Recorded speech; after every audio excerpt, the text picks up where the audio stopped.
There comes a moment in every life when silence feels heavier than noise, when prayers seem to vanish into the air, never returning with answers, when every door feels locked, every path feels blocked, and your heart whispers the most dangerous thought of all, maybe God has forgotten me.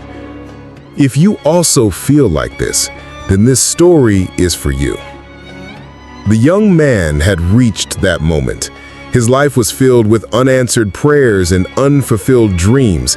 He carried scars of effort that seemed wasted, of hopes that never bloomed, of nights where his tears had dried into the pillow and no dawn brought relief. To him, life felt like a cruel cycle of waiting for blessings that never came, waiting for a change that never arrived, waiting for a sign that perhaps he was still seen. He walked along a lonely road, his head heavy, his steps dragging. The sun was setting, but to him it did not matter. Time had lost its meaning. He had tried. Oh, how he had tried. He had worked, he had prayed, he had sacrificed, yet nothing seemed to move. Everything he wanted stayed just out of reach, like a mirage in the desert. And so he walked with the thought that maybe he was cursed with delay. Maybe life had chosen him for waiting, not for receiving. But the road he walked led him unknowingly into the mountains. The higher he climbed, the more the air shifted. The silence grew deeper, almost holy, like the earth itself was breathing slowly. He reached a forest where tall trees stretched upward as if reaching for heaven. The path was uneven, but something about it compelled him to keep walking, as though the weight of his questions had found a place where they might finally belong.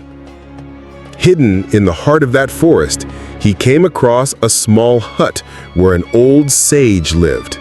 The man had heard of this sage from whispers in his town, a figure said to carry stories older than time, lessons drawn not from books, but from the quiet observation of life itself.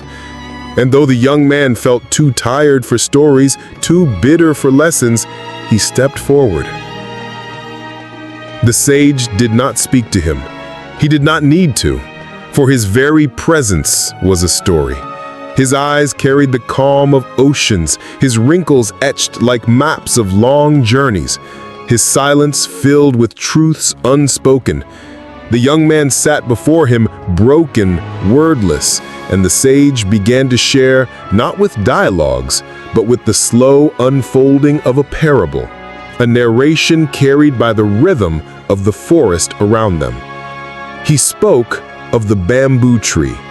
For years, the bamboo shows nothing above ground. A farmer waters it, cares for it, prays over it, and yet for 5 long years the soil stays bare.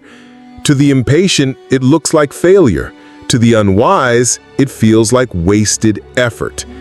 But beneath the earth, where eyes cannot see, the roots are growing deep and strong, preparing for a height that ordinary trees can never reach. And then, one day, when the time is right, the bamboo shoots upward, soaring 90 feet tall in just a few weeks. Not delayed, not denied, simply prepared. The sage let the story sink in as the wind rustled through the leaves, almost like the forest itself was nodding in agreement. The young man listened silently, his heart beginning to stir. He thought of his own life, of years where nothing seemed to grow, of the silent prayers, of the endless waiting. Could it be, he wondered, that what felt like delay was in truth the quiet work of unseen roots? But the sage was not done. His presence unfolded another story, drawn this time from the river nearby. The river flowed tirelessly, carving its path through stone, not by force, not by speed, but by patience. Drop after drop, current after current, day after day, the river shaped valleys, carved canyons, moved mountains. What looked immovable yielded to persistence. What looked impossible became possible, not in an instant, but in time. The young man closed his eyes and listened to the river. He felt its truth wash over him. Maybe God was not denying him. Maybe God was shaping him, carving him like stone until he was ready to hold the blessing he so desperately sought. As night fell, the sage pointed to the sky where the stars glittered against the dark canvas of night. Every star, the narration reminded him, had been born of collapse, of darkness, of explosions that shattered before they created light. Even the heavens had taken time to prepare their beauty. Nothing meaningful, nothing eternal ever came in haste. The young man realized then that his waiting was not punishment, it was preparation. His delays were not silence, but a slow, careful building of strength, of depth, of resilience.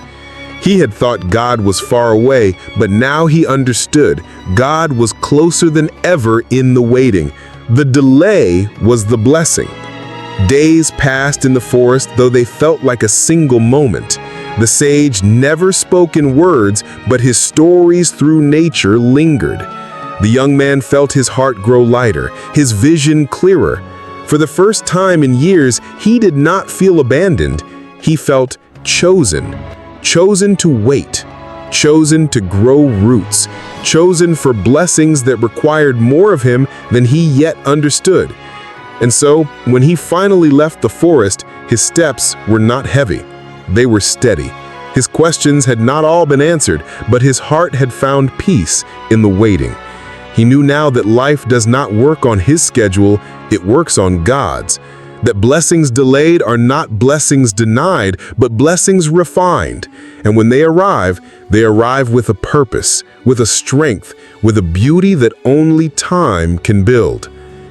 He walked back into the world, not with impatience, but with trust. Not with despair, but with faith. He looked at his struggles differently now. Each setback was not an ending, but a shaping. Each delay was not silence, but preparation. He was not forgotten, he was being formed. And this is the truth he carried within him, the truth you must carry too. That just because your blessing hasn't come yet, doesn't mean it won't come. That waiting is not wasted when it grows your roots deeper. That sometimes the greatest gifts are not given quickly, but slowly, carefully, when you are ready to receive them fully. So if you are waiting, if you are tired, if you are wondering why your prayers seem unanswered, remember this: God is not late. He is precise. His timing is not random, it is perfect. And though you cannot see the work beneath the surface, the roots are growing. The blessing is being prepared. And when it comes, it will not just arrive, it will overflow. Patience is not weakness. Waiting is not failure. Delay is not denial. It is the hidden stage of your greatest breakthrough. Trust the timing. Trust the process. Trust that the delay itself is the hand of God shaping you into someone who can hold what He is preparing for you. And when that day arrives, you will look back and thank Him, not just for the blessing, but for the waiting that made you strong enough to carry it. Because sometimes the greatest gifts are not the ones that come quickly. They're the ones worth waiting for. So don't lose faith. Don't give up. The blessing is already written. The delay is only the proof that it's being prepared. If this story touched you, share it. Let someone you love hear this truth, because maybe they too are waiting. Maybe they too are tired, and maybe your reminder will be the reason they hold on just a little longer.